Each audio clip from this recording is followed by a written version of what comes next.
Hey, it's me, the mouth of the South, Jimmy Hart. Hey, check out my new tag team, baby, Monte the Pharaoh. Hey, Jimmy, don't forget to tell them about Long Island's #1 pro wrestling broadcast. Well, you know what, I would, but you already did it. It's Monte the Pharaoh. The Monte and Pharaoh Show. Monte Pharaoh, bro. Monte and the Pharaoh. The Monte and the Pharaoh. You've got the future Hall of Famer, that rocker, Marty Jannetty, MJ in the house, and I'm sitting here with two more future Hall of Famers, Monte and the Pharaoh. We're doing that stuff and we gonna rock it. Monte and the Pharaoh. It's Monte and the Pharaoh. Monte and the Pharaoh. Monte and the Pharaoh. Monte and the Pharaoh. Monte and the Pharaoh. And Monte and the Pharaoh. Oh, is it Monte and the Pharaoh? Monte and the Pharaoh. Monte and the Pharaoh. Hey, cut music. When you want the best in professional wrestling, Long Island, there's only one place you're going to get it, right here. Monte and the Pharaoh. Now, that's not just the coolest, and that's not just the best. That, my friends, is just incredible. Monte and the Pharaoh. Duh. Hey! Not get to call off the Russian Nightmare! And you're watching the #1 show on Long Island with Monte and the Pharaoh. So the world found out yesterday that we have impeached President Trump for a second time. Thoughts on that? Impeach me 2 times. I'm getting out. Bye, bye, bye, bye, bye, bye. See ya.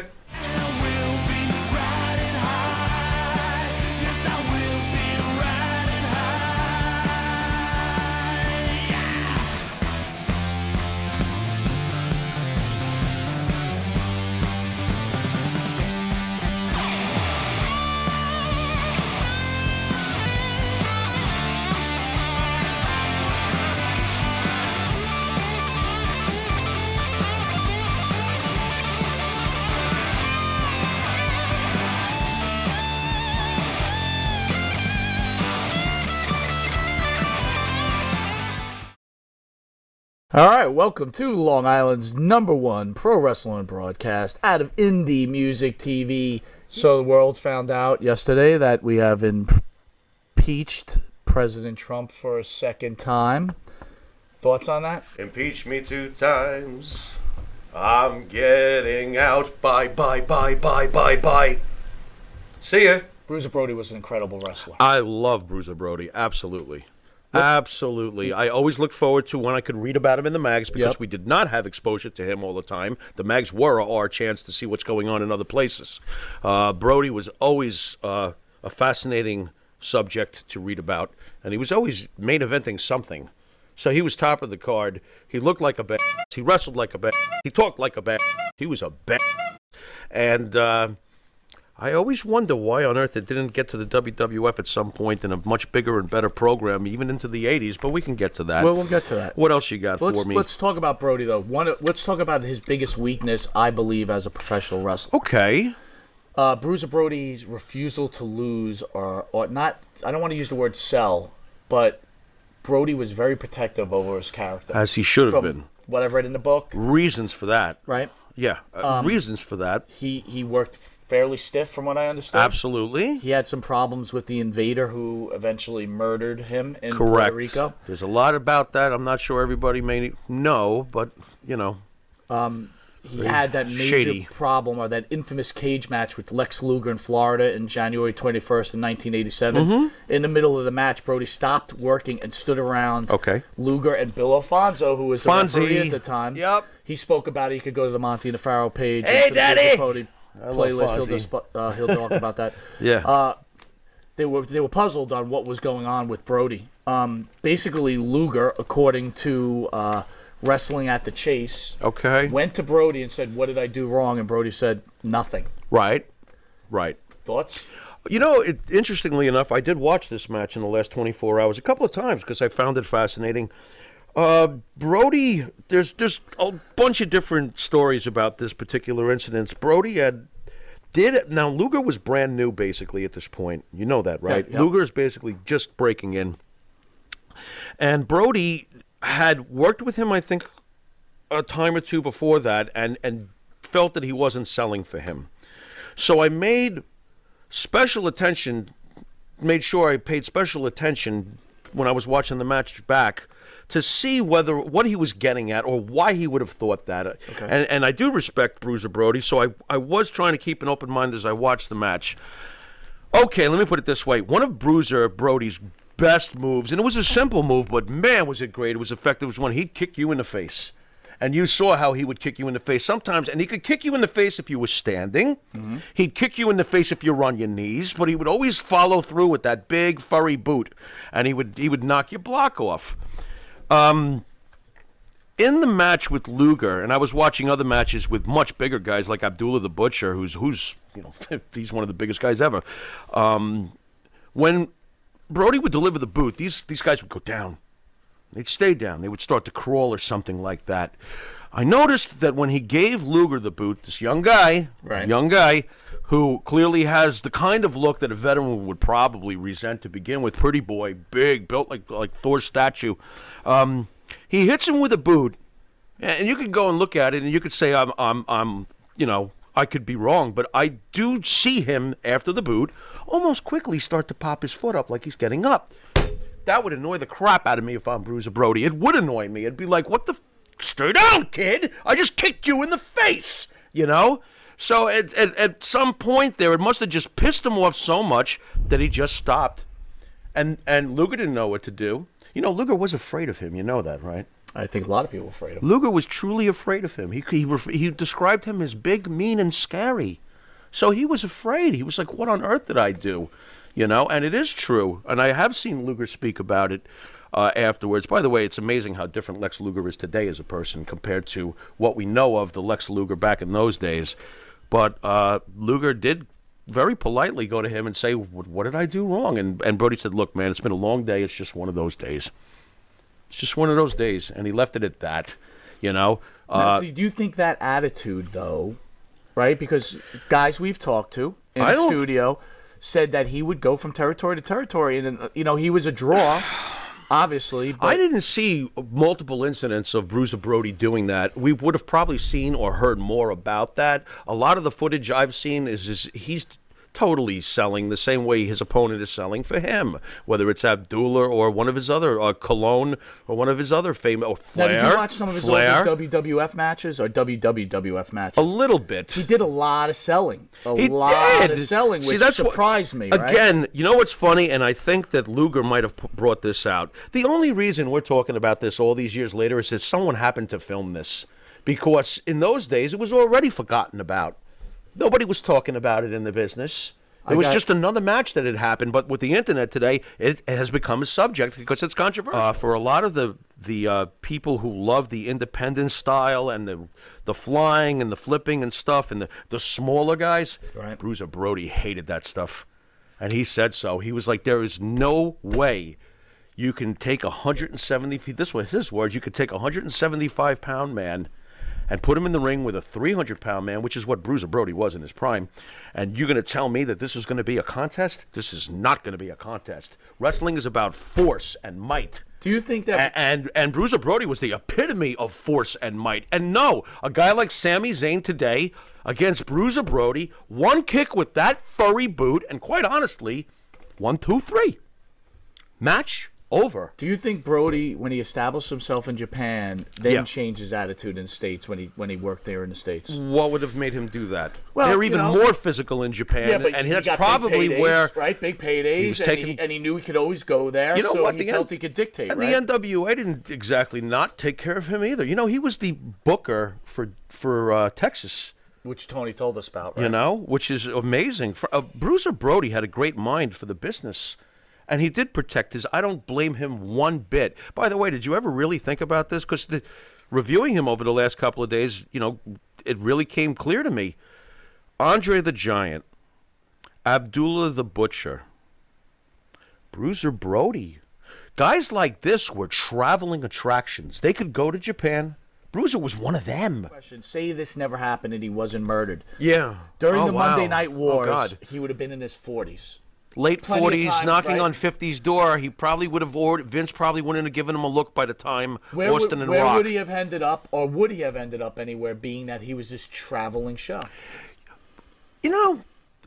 of all the territories, I mean, if you look back on it, I know he enjoyed Japan. Obviously, Puerto Rico turned into what it turned into for him, and it's incredibly tragic. But he seemed to really love the Texas area, and I do think that, and he didn't seem to me like a guy who would just quickly just take the highest paycheck. He doesn't strike me that way. So I'm not so sure he would have been into Turner's, WCW. Who knows, man? He might have tried to form something himself. He was a booker. Maybe he becomes the Southern version of Paul Heyman and comes up with his own thing. Who knows what Bruiser Brody could have done? You don't think he would have been a great draw for WrestleMania? Here's the greatest crime. You're asking me what would have happened. You know what should have happened instead? Instead of being in Puerto Rico. It's the late 80s, right? How great would it have been, or maybe a year or two before, how great would it have been to have Bobby the Brain Heenan bring in Bruiser Brody to go with Hulk Hogan? Incredible. Come on. Incredible. What are we talking here? In a way, and I don't I don't think Vince has ever addressed it, or, why was there no interest to bring Bruiser Brody in on that level? Was he afraid that he wouldn't work with him behind the scenes? You can't have That's a guy possible. doing business for his own in the WWF. I'll tell you what, though, Vince has done it with other guys. A few years later, he's putting Warrior over. Look what that guy did to him. I don't see Brody doing that to Vince. Ric Flair said that of all the wrestlers he's ever come across, only one wrestler could last 60 minutes with Bruiser Brody. Right. And that's Kurt Angle. Wow. That was Ric Flair's, praise for how tough and how durable Bruiser Brody was. Let's talk about the death and murder of Bruiser Brody. Are you aware that the month before the incident with Brody in the locker room, that Invader #1 had just purchased a new home with his wife, and they had a swimming pool, and their 2-year-old child drowned in it? Gorilla Monsoon owned part of that territory. Right. Gorilla Monsoon, Gino, Right. was selling his Correct. shares Correct. to Brody, Correct. which Cologne and Supposedly. Invader Right. did not want to happen. Right. Go ahead. Supposedly, with the murmurings. Okay. So basically, there was that tragedy with the child. Also, according to Flair, Brody had beaten. Supposedly, Gonzalez wouldn't sell appropriately for Brody, so Brody beat him so badly he was in the hospital for a month. So Really? he was in a hospital for a month, and then his 2-year-old child drowns in the swimming pool 2 days before. And according to Flair, and you can understand where Flair was leading with these tragedies. He was like, man, that guy walked in the locker room and he was already gone. He couldn't even digest what had been happening to him. So now they go into the locker room, and he, politely asked to talk to Brody, according to legend, and they go into the showers, and from what Flair said, he heard, just like Tony said, they heard screams. The next thing you know, Tony's in there, and Brody is lying on the ground, and he's been basically sliced open, and he's dying. It took an hour for the officials, the ambulance and stuff, to get to the arena because of the traffic outside. It's just so strange that how the case was over with, and all the key witnesses weren't even called in. Do you think the wrestlers in that locker room knew that Invader was going to gut Bruiser Brody in the shower? At that particular moment, on that particular night, my gut read tells me that, and I hate thinking this, but this is what my gut read tells me. Cologne knew. Obviously, Invader knew what he was going to do. There might have been another person involved that might have known, but that I don't know. Remember what Tony says, that they were kind of off course, and Savio said they were thrown off course because they wanted to kill him at the hotel. Right. And they got thrown off course here. Right. And again, let's not forget that Dutch Mantel ended up promoting for Puerto Rico afterwards, right? What happened to the shares, by the way? Don't know. Isn't that something that we all need to find out? What happened to those shares? Who did they wind up going to? Or did Cologne take them all and now he had everything anyway? That would be a motive. I mean, you brought it up a few times. It's mine. Go, down. Carlos Colon in the Hall of Fame. I don't get at all. That I don't get at all. Unless Vince doesn't think he's got anything to do with it. Do you think Vinny even thought about stuff like that? He must have. They think about all of that Jack stuff. Haynes was in studio and said that, Oh, you Vince mean- McMahon had his hands in it. Billy Jack McMahon, you mean? That's Billy Vince is Jack his McMahon- father. Explain to the fans. Billy out there. Jack said, I can't even explain. You need a roadmap to connect, Billy. What are you talking Billy about? Jack claimed, He goes from Billy cottage Jack cheese claims to that evolution Vince McMahon to... Senior is his true biological father. Right, something to do with Kennedy back in the day? I don't know what's going on. Where is Bruiser Brody weigh in or end up being in the annals of wrestling fans? And why do wrestling fans so interested in Bruiser Brody? And then again, why is the WWE not even at least did a documentary on Bruiser Brody? Well, they probably don't touch any of that because of the murder, because WWE doesn't touch anything controversial. I think that there's a fascination with Brody because of his untimely demise. Unfortunately, that's always attached to it.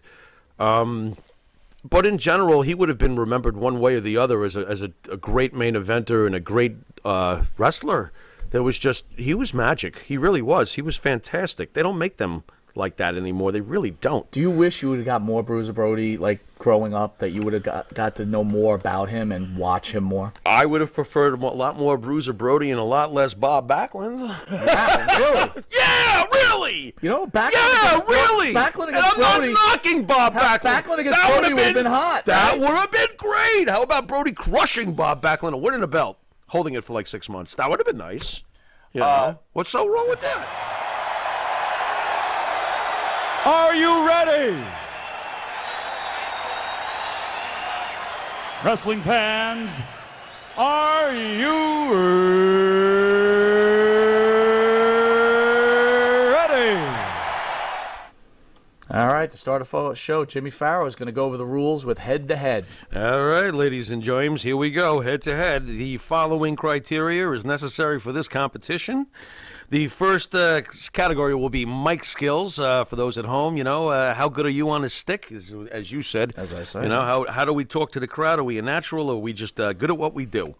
Criteria number 2 is mat skills. You know, like you got your Bret Harts in this world, and then you got your Giant Gonzaleses. Do I need to explain that? If I do, oh boy. All right. You've got trouble. Yeah. Number 3, overall influence on the industry. We all know that, you know, certain wrestlers have definitely left a much bigger thumbprint than others. So, for example, Bruiser Brody. He left a huge influence on this industry. Oh, yeah, absolutely. We also have it, criteria number 4, the, as I like to call it, the back of the baseball card. That is your resume, how many championships, things like Money in the Bank, you know, if you're a WWE guy, Royal Rumble, etc., etc. And the final subject in the competition is something called the It Factor.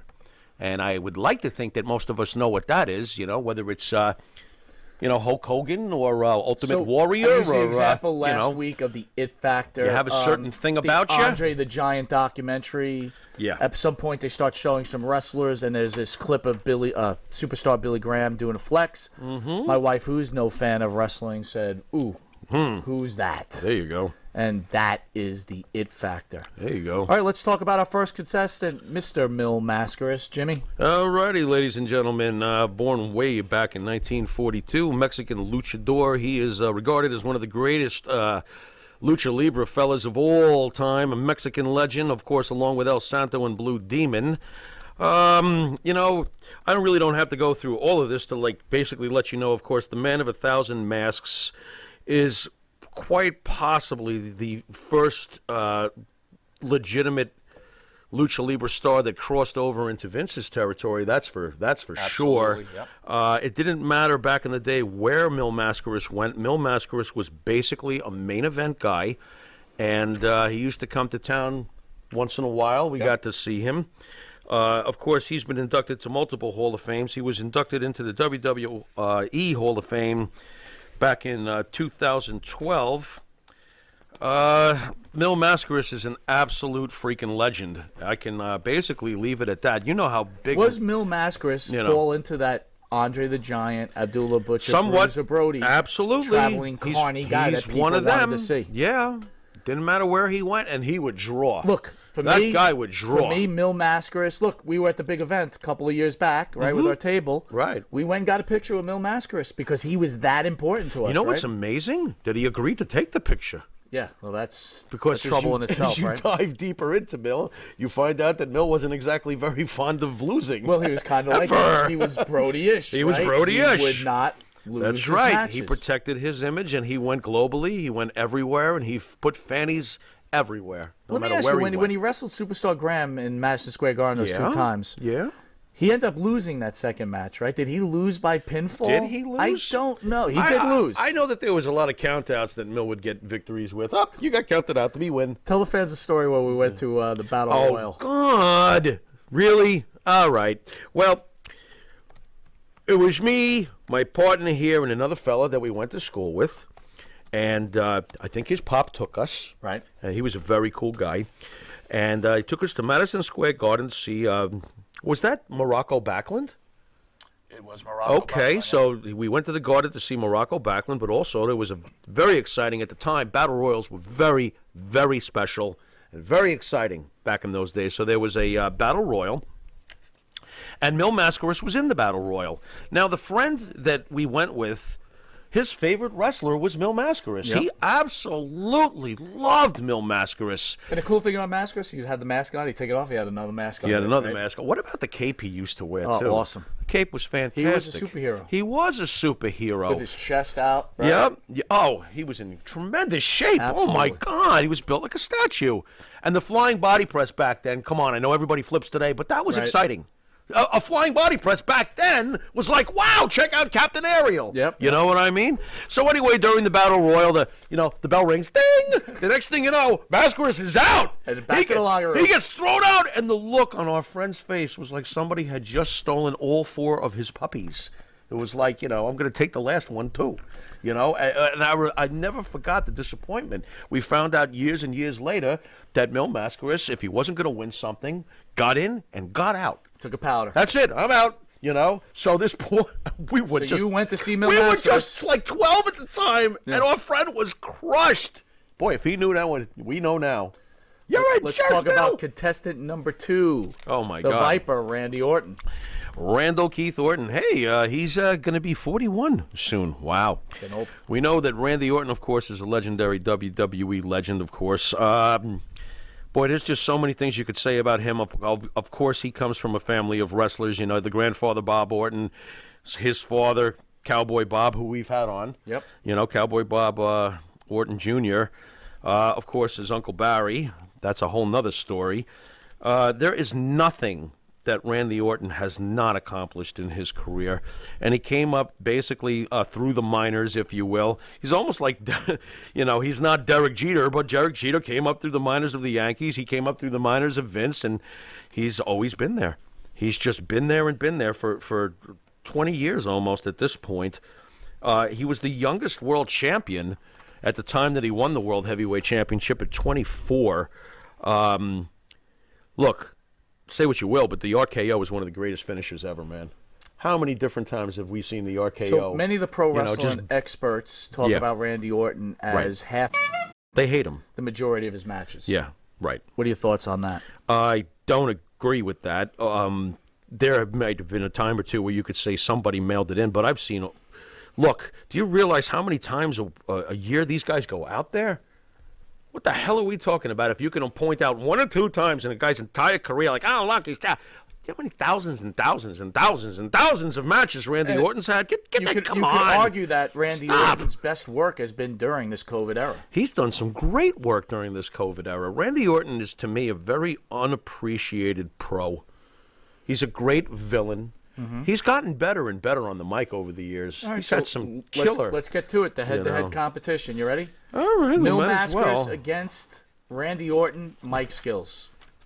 Oh, that's it's funny. A lot of the times Randy Orton would be in trouble in this category, but he's not. He's not here.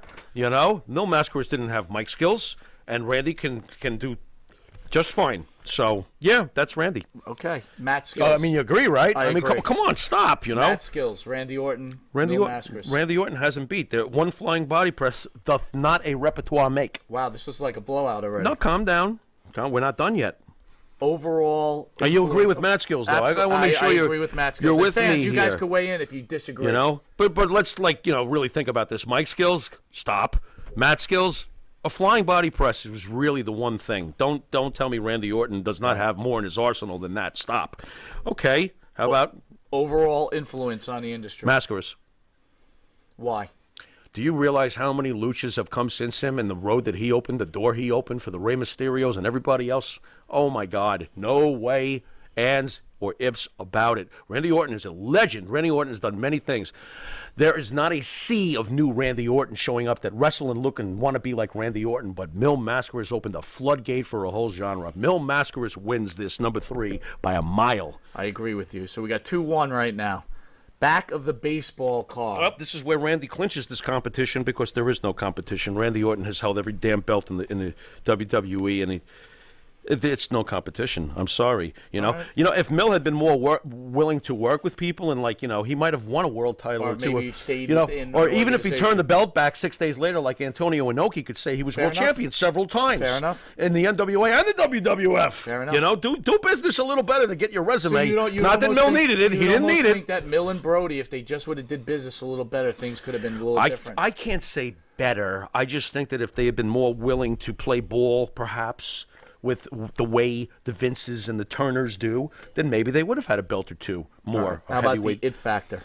Mascaras. By far. By far.